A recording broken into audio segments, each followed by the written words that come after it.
Support for this podcast comes from the patrons at patreon.com/FMLFPL.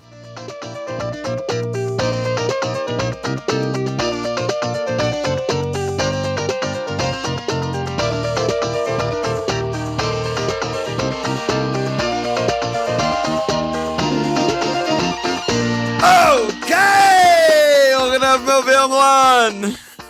That's Walsh. The Vacation technical pod. execution of this pod is fucked. Yeah. We're Both neither on of us are vacation. home. Neither of us are home. We're both on small laptops. I brought this fucking thing and I didn't realize that my MacBook Air has no fucking holes in it. No so holes. I can't plug, It's no asexual. holes. You cannot penetrate the MacBook Air. Can't fucking plug my microphone into it with the shit I have, so that's Oh not my happening. God. That's nowhere near happening. If you're a new listener, never listened to us before, it will not sound this bad again. Well, maybe Thursday. Probably. Patreon pod will. But Well, at they're least fucking I'll be home on pervs. Thursday. Yeah. Oh, you'll be home? Oh, okay. That's Mhm. huge. I'll be in be the home. exact same situation here. Okay. So we have an earlier pod today. You're on the beach. Oh, also, I should just mention, we're potting really early on Thursday, pre-Thanksgiving dinner for the Patreon episode, because there's a Friday deadline. So I just wanted everyone to know what's going on. Yeah, I think we're going to be potting around like 8 o'clock England time. Yeah, right. Yeah. It'll be out. Cool. It'll be out well earlier than usual. They don't celebrate Thanksgiving there. That was the day that they lost a lot of their. They call it no Thanksgiving. Thanks for nothing. Thanks for nothing giving. Yeah. It's giving thanks for nothing. Let's fucking pod. Dude, horrible. Dude. Well, you're flying, so how about we start with you? I wonder if I can even pull up your team. Today. Oh, my Flappy. I was Flappy! fucking pumped about that. Clean. Dude, my fucking defense I don't care because I'm finally getting what I pay for, but I got 4 zeros and a 1 in my defense. I mean, we basically had opposite defenses and attacks, and it turns out attackers get a lot more points than defenders. They get more points. I can barely even fit this fucking screen on my screen. Hopefully this is coming through on the video, fine. but that's your team. 59 points with a minus 12. Minus 12 off my 1 free, no big deal. Yeah, I mean, Captain Mo, huge plus on Huge this. off. And Norm, huge hit, huge plus on my hit, huge hit. First hit of the year. Gotta factor in. Don't know if bonus points are actually real here. There's no way to know. Oh, so sure. They could 59 still be may or may not be final. Maybe Flappy got max Allegedly. bonus. I have no idea. Yeah. Yeah, no, he was far away from bonus because I got rid of Raya to bring in someone who did the Raya. 2 saves, clean sheet. Yes. 6 points. For 1.5 million cheaper. That's what I'm saying. Pretty good. good. Yeah, so I took all my money out of defense. Now I have Kanate and 4 shitters and What was the 12? What was the exact 12? Because I think a lot of people didn't see. Yeah, it was Semenyo out for Mo. I'm on we're both Raya on to screen, Flappy. So Raya to Flappy, Trent to Anderson, who that was a 0 for 0 shake hands 0 on the for way 0 out easy. as they pass each other. And Ladro Jao Pedro, for someone. Oh, for Dom. Someone bad, Dom. Yeah. Dom. Solanke to Pedro. Yeah. Another. You brought in 2 double digits. Bad. And a clean. Yeah, 3 of my guys that I brought in got points, so that was good. And genius. I'm just doing the things. You're I have my hugely positive on the minus 12. Yeah, so I'll be on like 40 something. But yes, I have my direction of my team going in the way where I want it to go. So I'm happy finally, even though I got a huge red arrow, but doesn't matter. You basically can't not get a red arrow on a 12. I mean, I feel like your minus 12 is basically as good as you can possibly get. Like, what is it, like plus 15 or something on your minus 12, which is insane. Yeah, something like that. And even more if you factor in like who you would have capped if you didn't own Mo, right? So it's even more than that, and you're still on a red. That means it's impossible to get a green on a minus 12, I think. Yeah, that's fine. But yeah, so my team's good. I'm good. I'm looking good. I think I might get a green arrow soon. It's been a month and a half, I think, since I got a green arrow. An actual month and a half, but I think I might get one maybe next weekend. I mean, my arrows are even more red and more balls deep than yours. I'm on 40. Yeah. I only did Trent out, so I picked picked Timber and he got me a clean.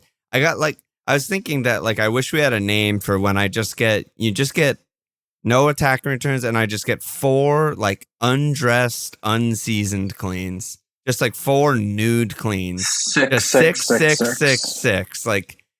Honest work, whatever you want to call them. No salt, pepper, no sauce, no cleans, whatever. That's my only 4 returns. My only attacking return was on my bench. I started Rodgers over Strand Larson, which would have been a huge haul. Huge 3. Fucking Strand Larson will come on. Which at my rank is starting to be comical. I'm down 500 or 600K or something like that. Well, they didn't update from today, so I don't know what the ranks are. But it didn't get better because I had no guys today. No, correct. So maybe more like 600 or 700K. Biggest red of the season for sure.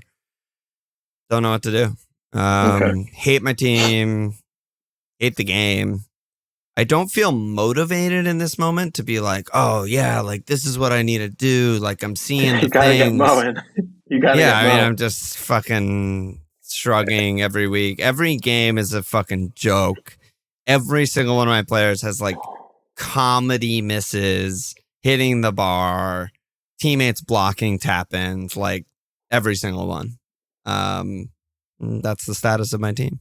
Mikolenko, good job by him. Oh, I got a clean sheet point. Flying. Umo down to 10 men. Easy. Yeah, that's fun. Fucking NPC gets sent off at halftime or whatever it was. That stupid piece of shit. Dumb. Just another data point, stupid waste of a game. Well, I mean, it gave you 2 clean, so it was actually fucking amazing for you. That transaction, but yeah. But it gave Flecken a clean, which is annoying. Yeah, there are dozens of Flecken owners. It's just annoying. Yeah. Frank's annoying. Fine, I'll play defensively for the first time all season. Gets a clean. Easy clean. Yeah. They can't get a shot on target. I'm not going to do league updates because, like I said, I genuinely don't even know if bonus is updated yet. I know ranks are not updated yet, so it's a waste of time. Yeah, and we still have one more game week left of the month, so. Yeah, we'll do it. Yep.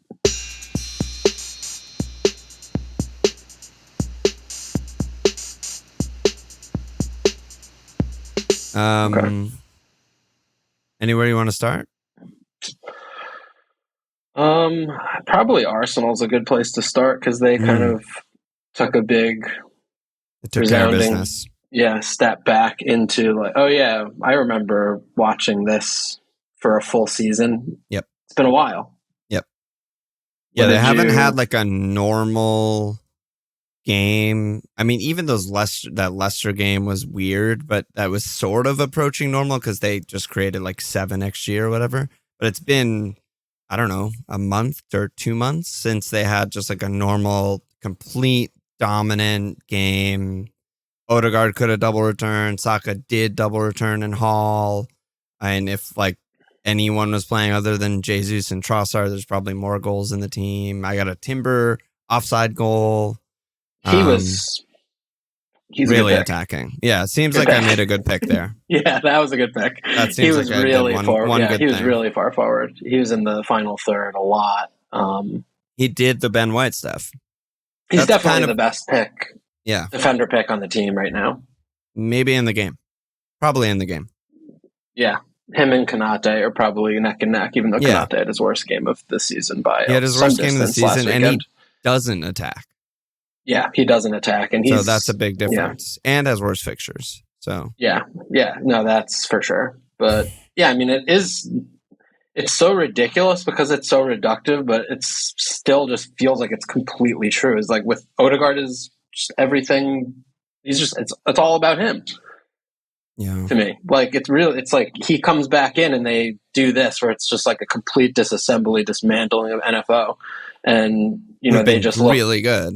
Yeah, it's been really good. And Arsenal just look back to normal. It's obvious Jesus fucking sucks.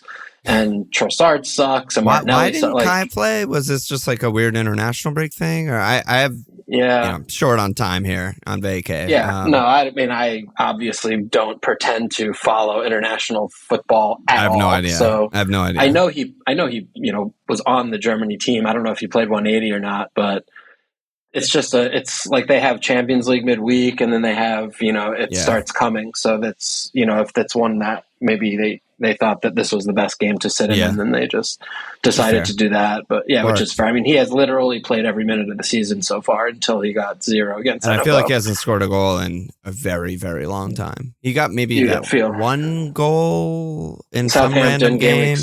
Southampton game week 7 was the last time. I think he might have one or two in Fuckle in Champions League. Yeah, I'm not too sure about that. But that's like a long ass time ago. That's many minutes. So but good to give him a breather. Definitely. And, they'll just put him right back in, and they'll be, even better next game. And, George played, and like Rice didn't play. So but it still just looked like, Odegaard just has the tempo like going, and just everything was great. So Arsenal bullish back. I mean, we were sort of always saying this, right? I mean, you bought Timber. I've been saying get the double defense. Ever. We've been saying it for a long time. We just once they get back fit, we have pretty high confidence that they're going to start playing well, and they just passed their first test, and they have a really nice run. So it looks like a good time to try and get Arsenal players in your team if you can. I've had this plan that with my transfers, like speaking of my fucking joke of a team, but it was to turn Foden into Saka, because I'm too far away from Mo. I'm probably not going to get Mo, which I'm just going to stick to it because I don't fucking care about life. But turning Foden into Saka feels still incredible, right? I mean, like, for a long time, we've been saying how much better Palmer is than Saka in FPL. Relax, everyone. In FPL, not in real life. Calm down. But like, Saka is also taking a step forward this year, it seems like. I mean, I agree.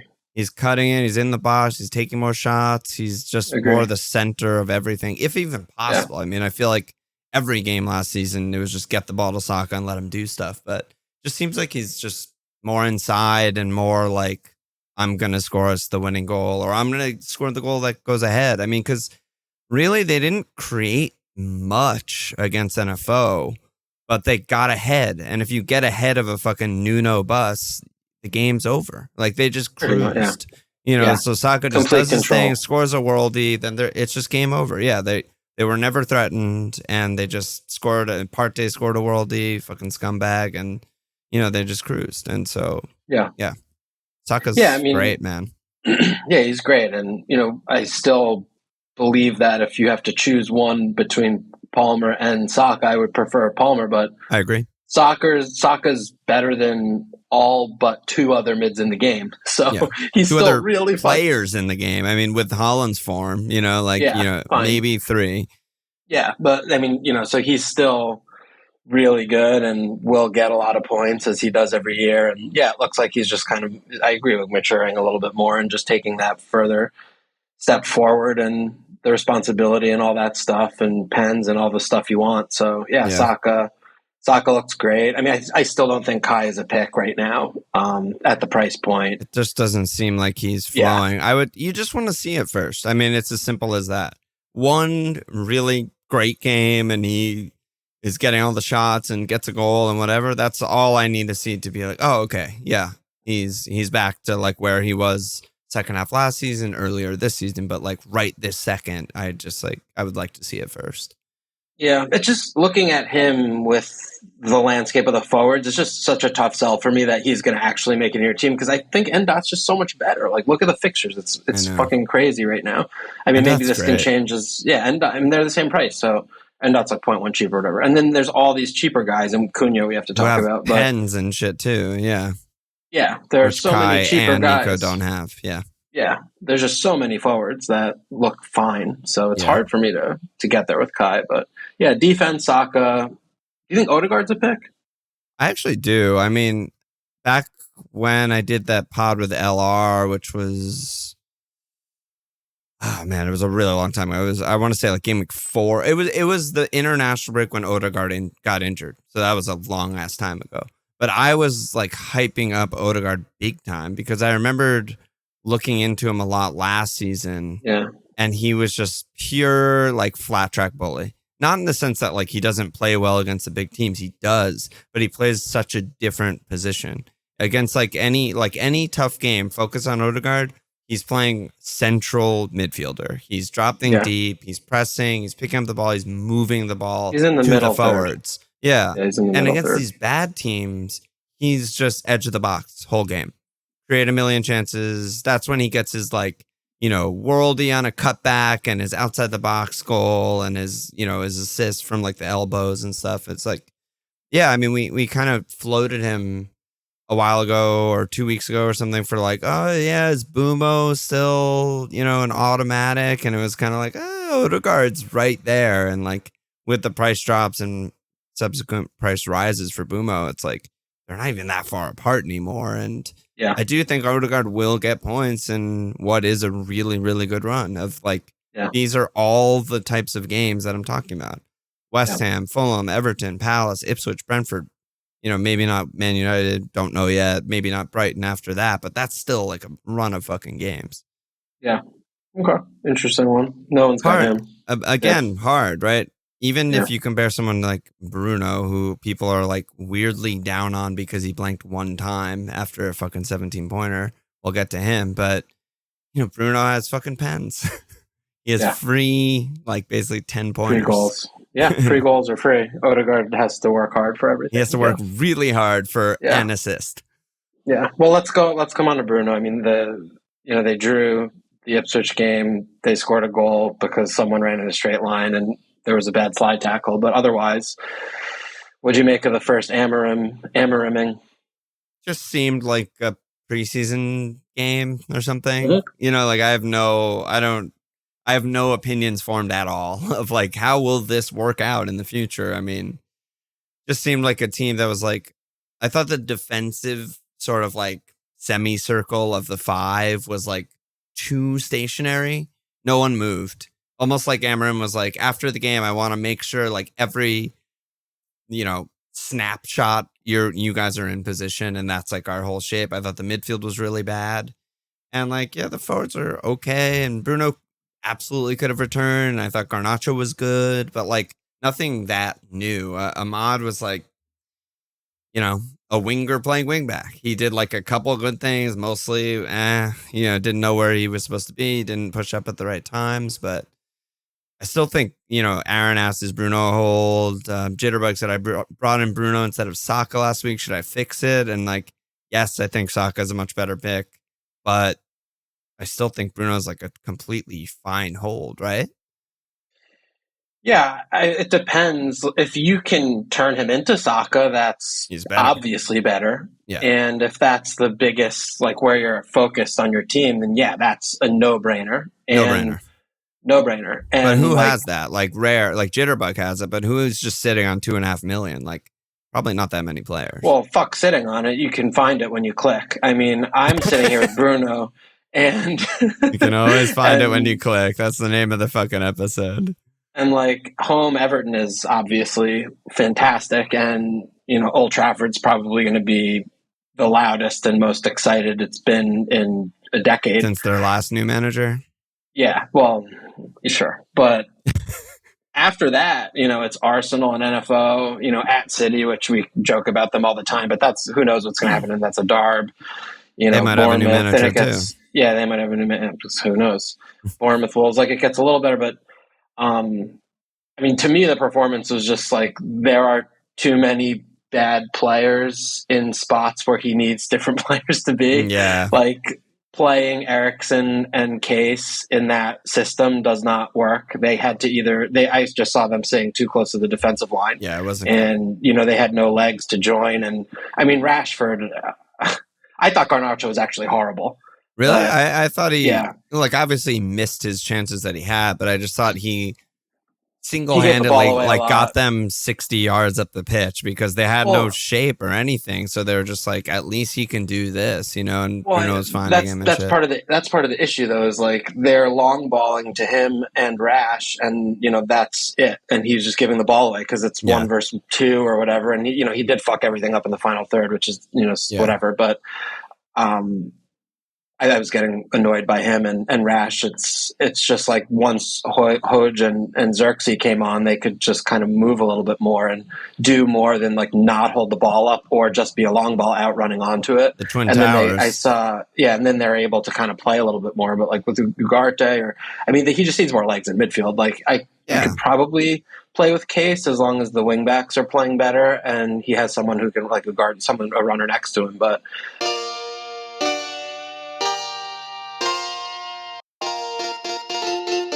If he can get the front three balance more correctly fit, like that, I could see at some point in the future working, but I don't know when that's going to be. So, that is a concern of mine, right? Like that's my main concern is, he's got a system that seems like it could be good and their players are like somewhat, missing some players and, what's the balance? Weird, out of position, weird shit. Rashford's literally never had a good game at striker in his life. And he scored. Add it to the pile. He was terrible. He scored in 90 seconds in and then wasn't playing anymore. And that's like, these are the kind of things that we'll find out. Like, is he going to be like Edward and just doesn't play Harvey Barnes ever?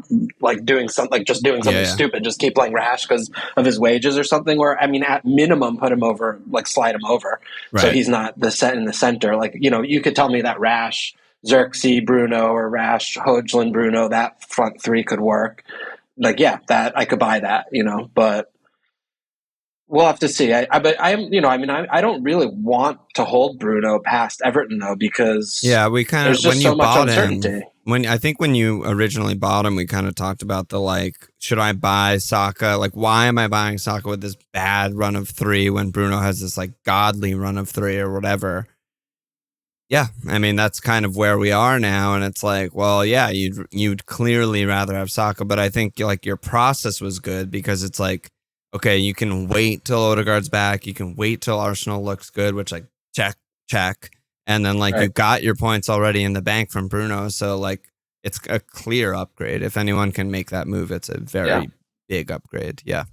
But if you, otherwise, I don't think he's a problem though, Bruno. He's playing in the front three it was so misleading because the way that they were set up was strictly to counter. And so he was just making the releasing pass. And, typically Bruno was fucking insanely good. Every single weighted forward pass he played was completed. He was playing that's very well. His weird best skill is when he receives the ball in the half turn and he just whips his leg and just curls one to one of the runners, without even looking. It's fucking perfect every time.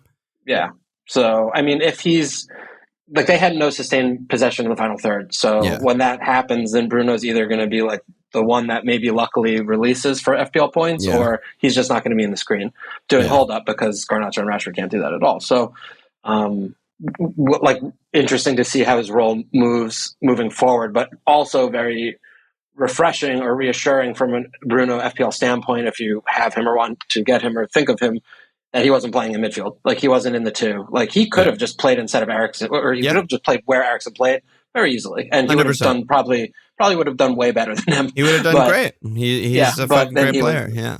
He would have been that much further away from goal. And then you're looking at someone who, so Man U, we'll see. Well, this is going to be, I'm interested to just keep watching them, week to week and find out how the team progresses and when different personnel comes in, how they adjust and who looks better and who looks worse. Yeah, exactly. That's what I was going to say. And it's just on the other side of that game, I'm just always, I continue to be impressed with McKenna, who's just at the most ridiculous talent disadvantage. They should have won the game. For sure. Absolutely should have won the game. Created 2 more huge chances. And, again, this talent level is so fucking low, and it's a hard, but in that sense, it's a hard first game for a new manager, right? Because you come in, you've probably never even fucking heard of Ipswich in your life. You're fucking Portuguese. You're what is that tractor boy? What are you talking about? This is, and compared to who's the 20th team in the Portuguese league, they probably win 10-0 every game because they're the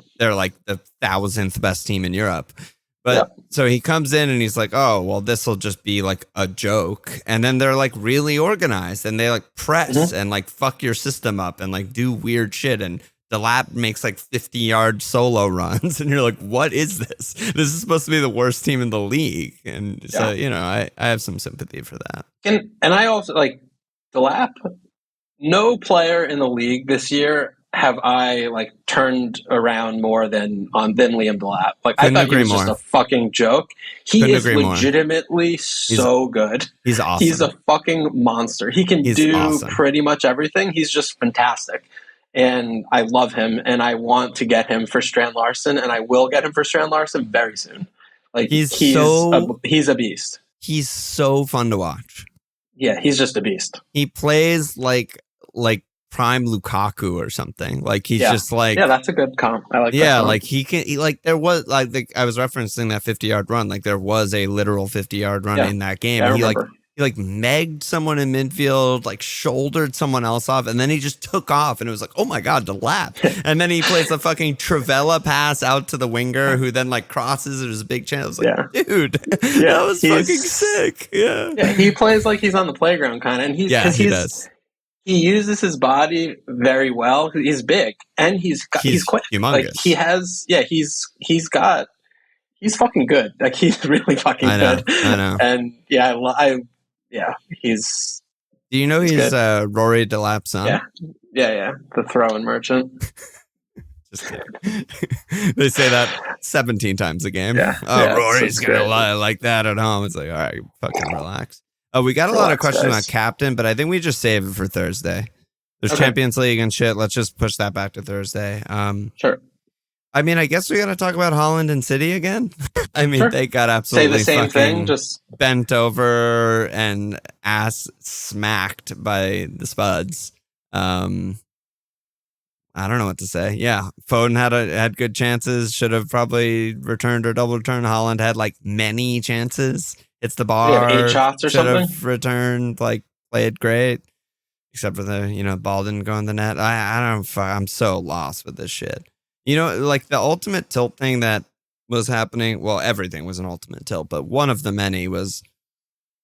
I'm watching Haaland, who I've held thick and thin through this nightmare, getting no Mo points. Every single person who sold Haaland is profiting. Doesn't even matter who you got. You could have gotten a non-playing player. You're still profiting because it means you got upgraded dibbling to Mo or something. And I'm getting no points. And as soon as he starts scoring points, everyone's just going to get him back. Mm-hmm.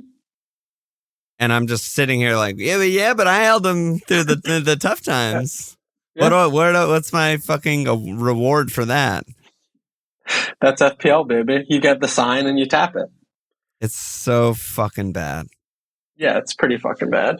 I mean, it's a double-edged sword. Whenever we started talking about Haaland last pod, just go back to that timestamp and just listen to it again. It's the literal exact same thing. Literally, he could have had a brace in 10 minutes. In the first 10 minutes, he had 2 enormous chances that he fucked. And he hit the bar. He could hat trick against Liverpool. Absolutely. Well, he could. I don't know about that. Did you watch the Southampton game? He could. Well, yeah. He's Haaland. Sure. He could. I mean, but he probably won't. But yeah, he probably won't. But he's more still realistically, on that form of like every game so far this season. Pretty much, he could have hat tricked. Yeah, which is just why he's 15. Yeah, this isn't like as you can look. This is another thing. I mean, to longtime listeners, right? We have players like this that you and I have historically disagreed on, like very strongly, like Rich or Timo, where like I'm like, I don't give a shit. Like I don't care what the XG or what the underlying. Like I don't care how many big chances I'm watching him get over there. Like I think this player fucking sucks, and that's that. Like this is so I could not be further from like it's like we have is so many years of information of who this player is, and like he keeps farming, and as long as he's farming, I'm holding. Like I don't care. So we don't get an award, we don't get a sticker or a plaque, but maybe someone's gonna have to take a hit or two, and it feels bad in the time being, but like the main fact of the matter is like he's going to start putting double digit hauls up 100%. Imminently. I mean, 100%. Whether it's against Liverpool the following week, it's going to come in droves. Like it's just going to happen very soon because he's too good and he's getting too many good chances too consistently for that not to happen. So the team, as the City team in general, is very dysfunctional. That's a separate conversation. And, how players get their form, what is form, I don't know any of it. And I don't know about all that. We could talk about that for hours. But the fact of the matter remains, I think selling Haaland's stupid and bad. And I would not recommend anyone to do that. And I'm not doing that. And that's the way I see it. I will also not do that. And I agree. Sorry. So, I know it's not what you want to hear. Yeah. People are constantly asking for permission or just in the echo chamber, it's fine to do this. Right. And, look, people can get fed up and say, okay, well, I'll get him back when X, Y, and Z. If they come up with their little list of when I see him do this, then I'll get him back. When ball go in, I will get him back. Fine. Then do it. That's just not can't advise it. Yeah. And once again, like I said a minute ago, every single person that sold him is profiting. They're all doing better than me. 100%. But that doesn't mean that will continue. Eventually, he will start scoring points and everyone will buy him back. I mean, it sucks. I mean, FPL is a fucking demonic game that no one should play. It's a double-edged sword. Demonic? Demonic. It's a double-edged sword. Everything fucking has a sharp side. Even a single-edged sword is a double-edged sword. I don't know, man. It's a fucking nightmare. There are demons in hell watching us torment ourselves. I think it turns me into a demon from hell. It's like I'm too close contact with it. And thank God I'm on fucking vacation so I can just go outside. But still, it's not. Yeah, go outside with your shirt off. Yeah, exactly. My shirt being on right now, I'm sweating, but fucking hell, man. So bad. So bad. And, and you got your fucking you got your family around, and they're just like, "Oh, how'd FPL go this week?"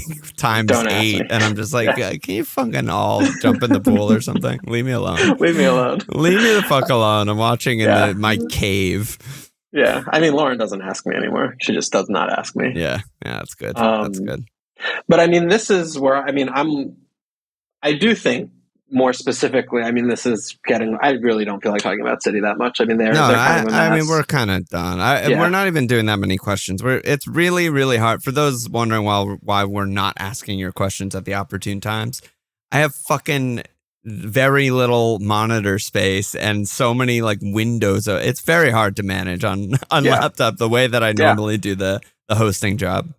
Yeah, and I don't read the questions, so I can't ask them if I don't read them. There we go.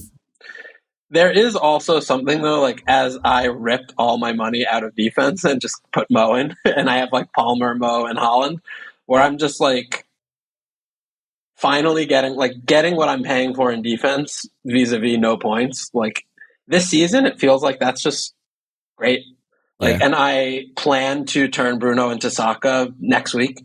And so you're going to have Formium. I'm going to Formium, and it feels genius because they're amazing budget strikers. All the defenders in the game are bad. I mean, I can find a 6-pointer or I get a 0. I don't care. I don't care if it's I get a lucky thing from Flappy Hands or maybe the best keeper in the game. Best keeper in the game, he's 4 million. Goalies don't get points anyway. I don't give a shit. But these 4 players get 15 pointers all the time. How are you getting 2.5 million? Is it Bumo? They're at a Konate. Yeah, Bumo down. I mean, Konate. Bumo, that gets you $1 million. Dude, it's just Konate and Bumo. Boom. That's all I need. I get some fucking random shitter. I get Eze. I'm done. Yep. That's all I need. Yep. So, I mean, it's only $1.5 million, or it's or 2 million. I don't know, whatever it is. Not that much, but you're bare bones already.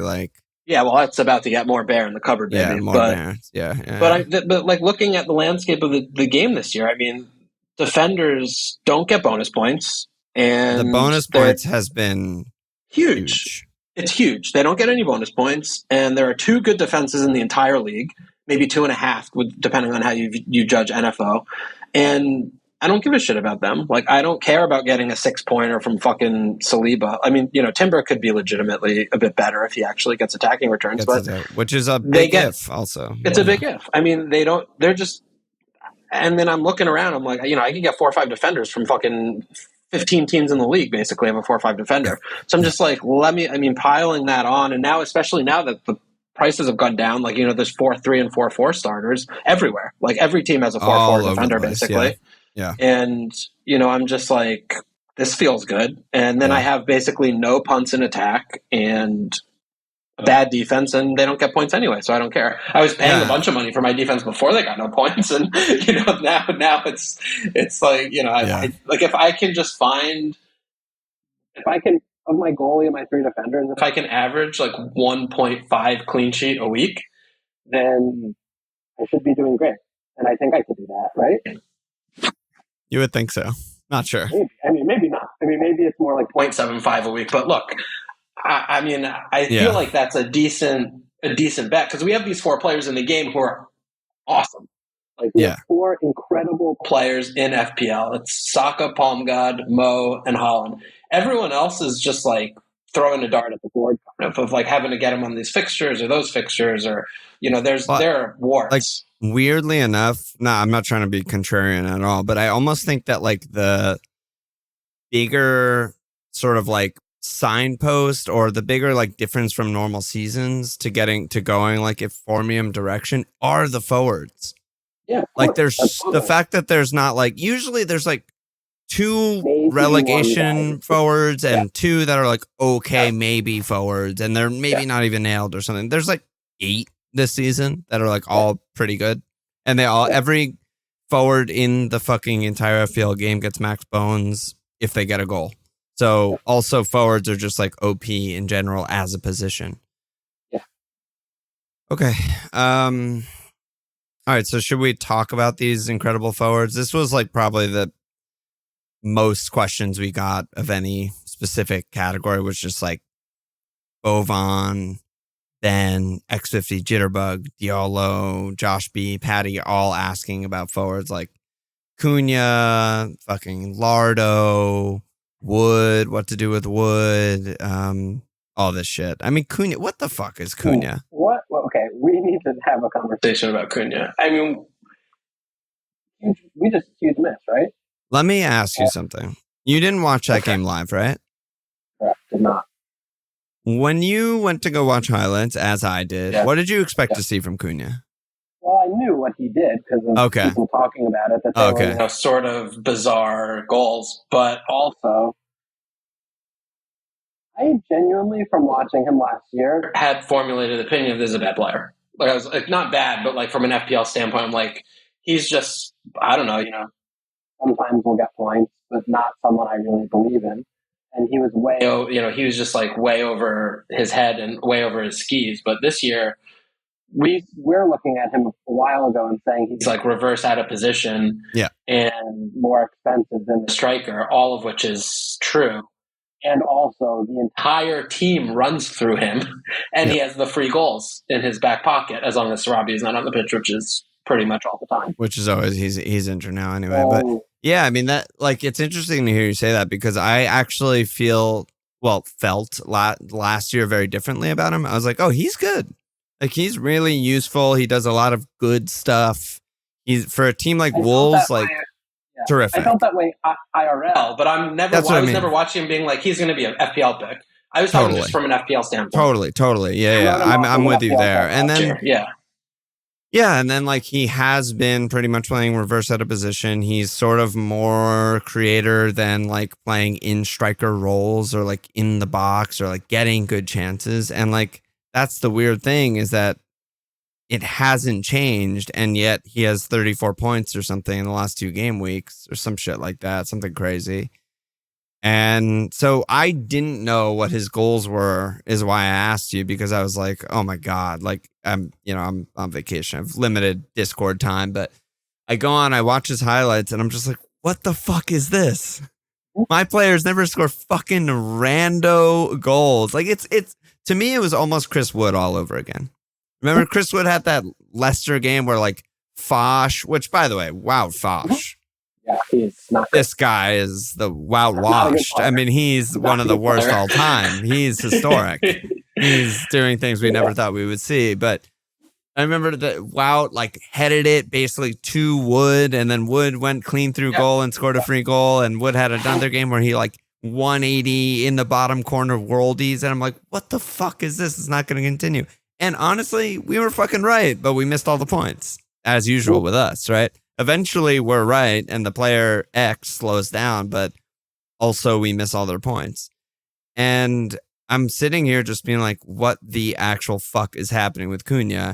He's scoring the most worldy of all worldies. Even his big chance was a fucking 70-yard dime from Lamina that he took down perfectly and like basically chipped the keeper. I'm like, it won't continue. But I don't know. I'm probably not buying him. Are you just bowing down? I'm so fucking like bitter.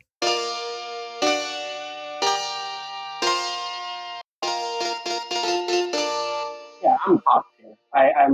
I'm totally not getting him. But I think it's similar. It is very similar to Wood in some aspects, but it's very different also. But the one primary, like Wood is more tip of the spear, and he gets big chances. Cunha doesn't. Yeah, but they're both like involved in all of the goals. And it's the talisman thing, right? It's the whatever that shit was. Too. I mean, Cunha hasn't even had a pen yet. Like, and he's, so he's coming in hot at a specific time, right recently where he's, really piled it on. But also, they have a really good run. They're in the beginning half of their good run of fixtures. They extend all the way till Gameweek 18.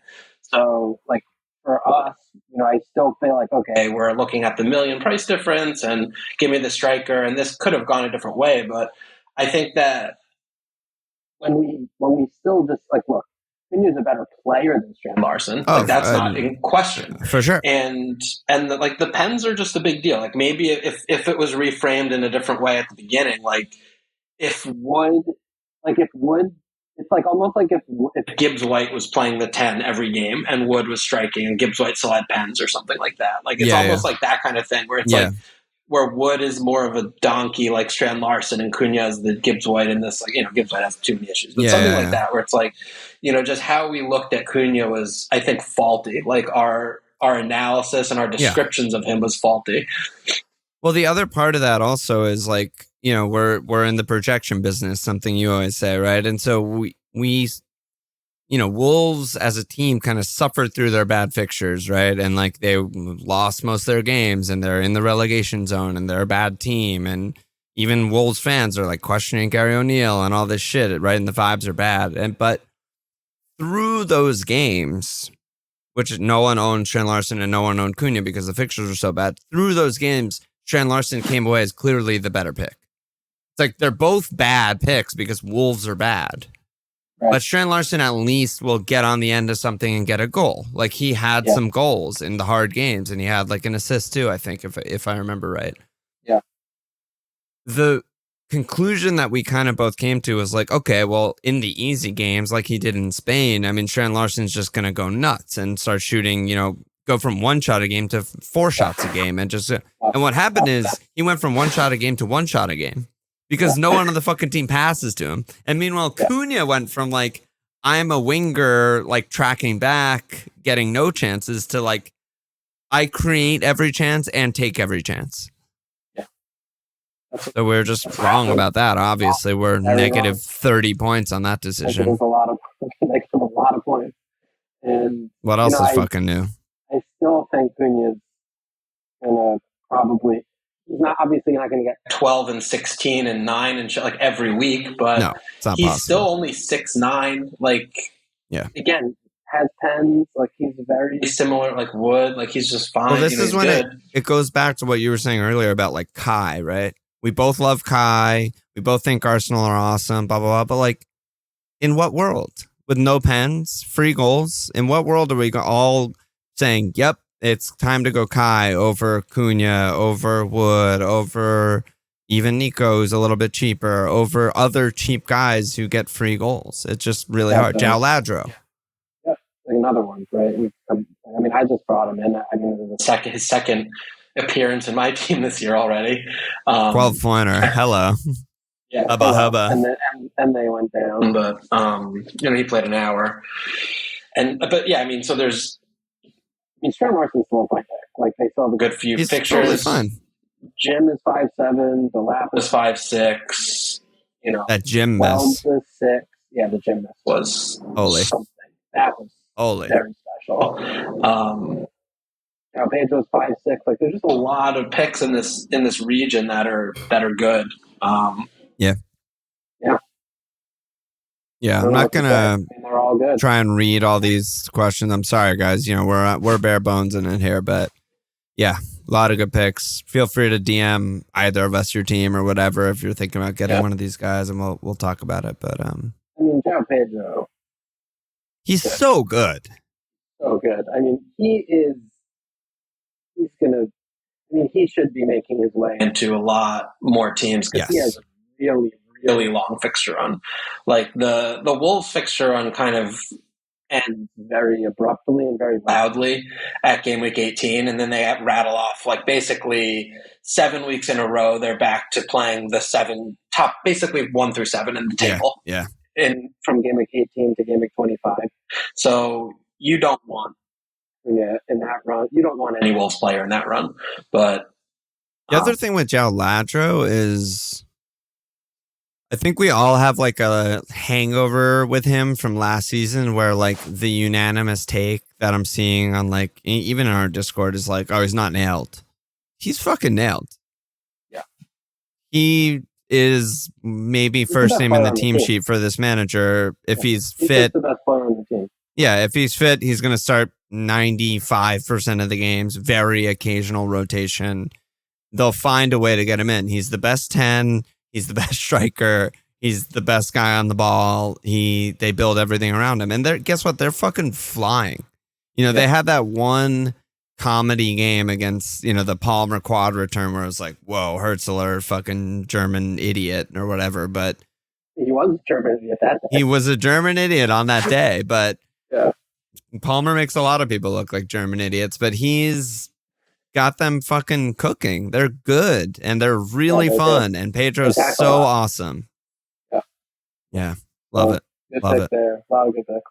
And yeah, like Delap. Dude, like he probably has pens. I mean, we don't know. They almost had that one the other week that got barred, but I'd give it to him. He's fucking really good. Like, I mean, it can't be. He's legit. It can't feel like Hutchinson. I feel like the only guy who might take a pen off him is like Smotic.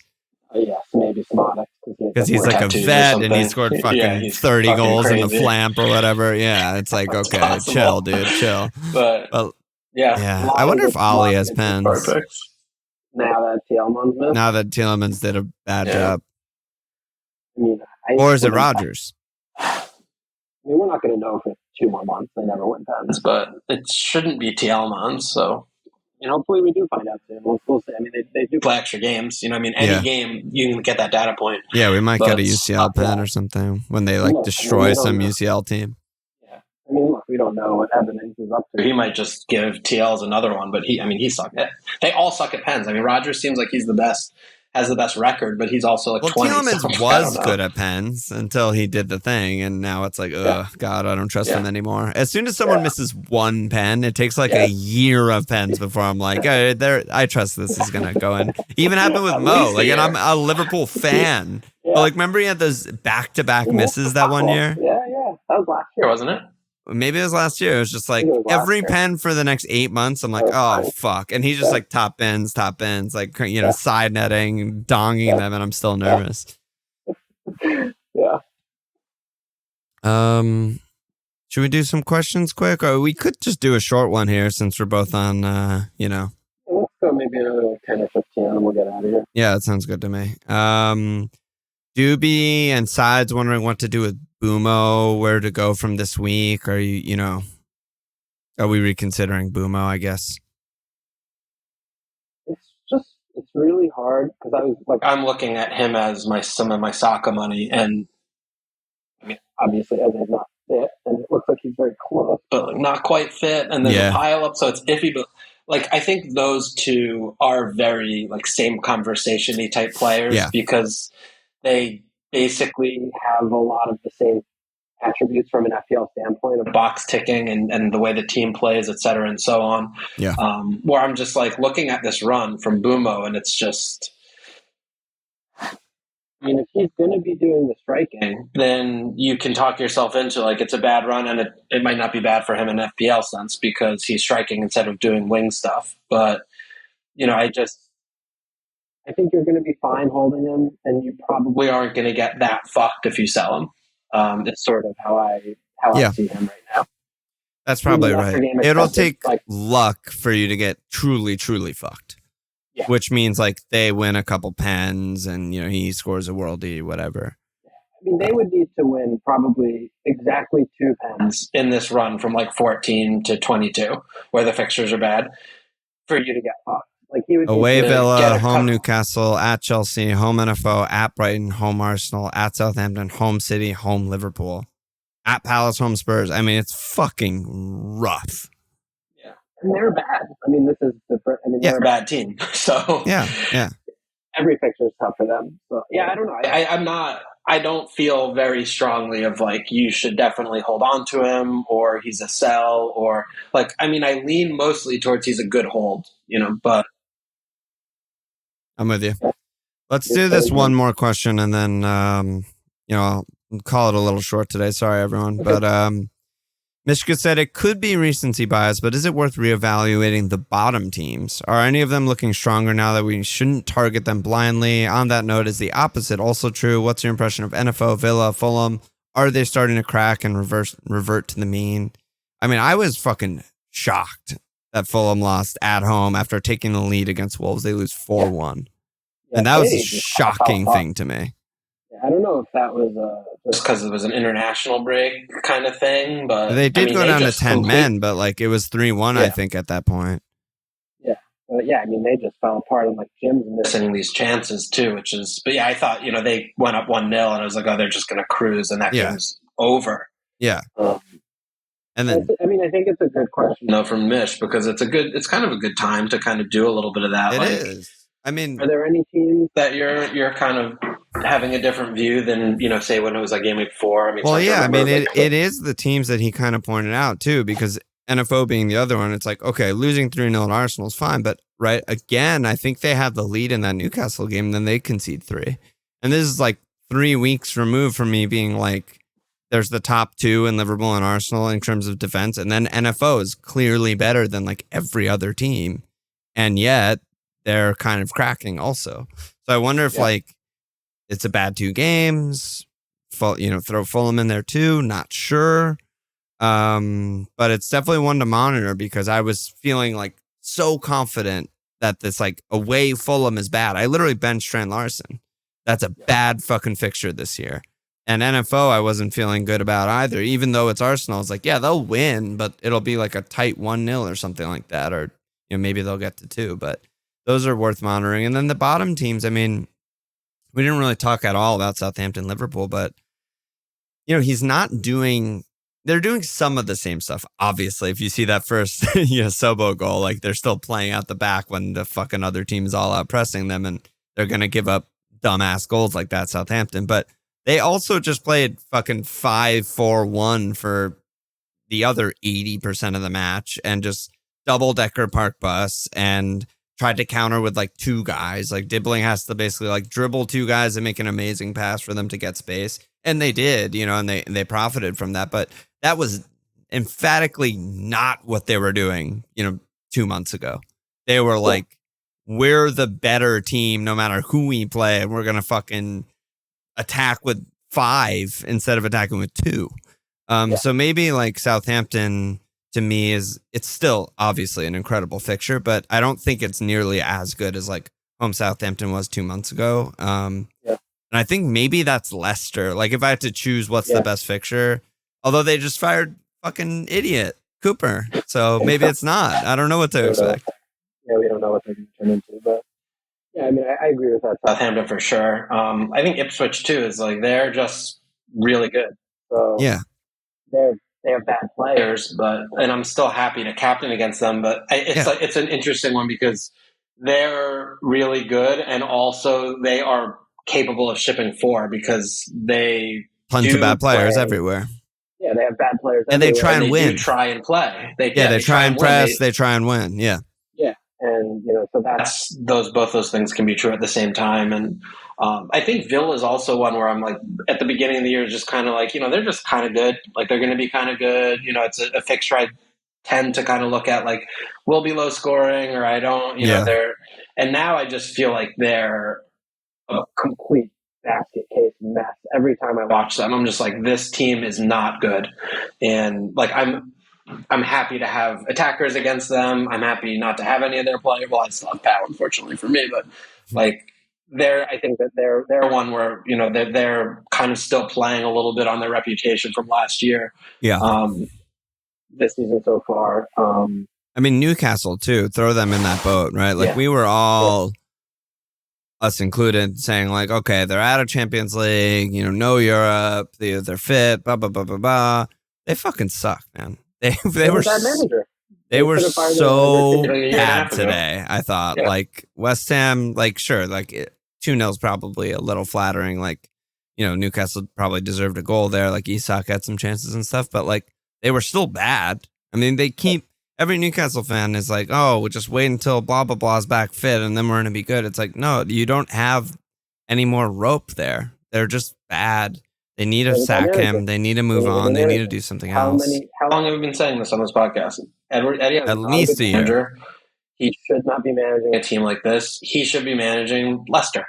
Like that's where he belongs. England. He belongs, or England. Like he belongs in a bottom 5 Prem job, and he gets the least out of this squad that you could possibly get out of this squad. Yeah, he had miracle year. That was a long time ago now. Yeah, one miracle year where they won like 10 coin flip games, like 1-goal games. Oh yeah, it's every like game the was NFL 1-0. thing. Yeah, every game was a one goal difference game, and he just won all of those coin flips, and he's just still living off that magical run of Trips getting 20 assists. So yeah, I'm with you. Newcastle, even though they're playing 1 game a week, they're just very inconsistent. There's just a lot of very inconsistent teams. Throw them in there too. Yeah, I think it's a good thing to sometimes step back and reevaluate, especially before this pile up. But yeah, a lot to watch still. We could talk about this one for a little bit longer. We could talk about every team, but yeah, that is a good question. Yeah, I mean, it is an important thing to do. Just this exercise, probably. I mean, I don't really do this at all because everything goes so fast. But it's so fast. Like because when we look at the fixtures or the fixture runs, like we have sort of the thing how long does it take for us to come up with making our upper minds about something? It's like I was looking at Cunha, right? It's like, oh, I remember watching thousands of minutes of Cunha last year and saying this is not a good FPL pick. I'm just going to rely on that, and it's actually, it's so, yeah. All right, should brother. Call up there. Yeah, let's get out of here. There's questions that will move to Thursday, and we'll take it from there. Thursday, right? What? You'll be there on Thursday. I'll be here. Same setup. Okay. You'll be home. Okay. Yep.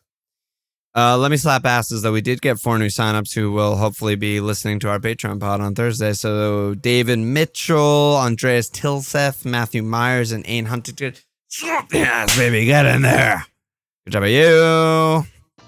And yes, bro. Any last words? See you tomorrow. Check us out. At FMLfield.com, follow us on Twitter, FMLfield Sports, /FML subscribe.